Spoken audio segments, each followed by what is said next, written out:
Hi guys, and welcome to our YouTube channel One to Step, and today I'm here with another video to show you guys on how you can edit your post that you have already posted on your Instagram. To do so, first of all, you just have to open up your Instagram and log into your Instagram account, and after that just go onto your profile, which is on the left side of your screen. And after going onto your profile, select the post that you want to edit.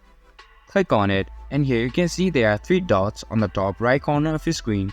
If you click on this, you can see a small pop-up appear on your screen, and the option for edit is also there. If you click on edit, you can see that now you will be able to edit your post even if you posted it already on your Instagram. You can tag people, you can change the thumbnail, you can change your captions as well.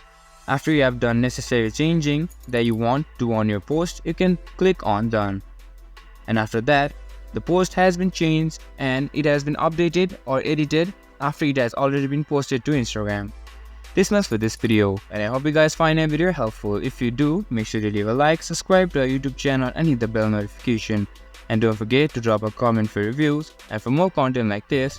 See you guys in our next video. Thank you for watching.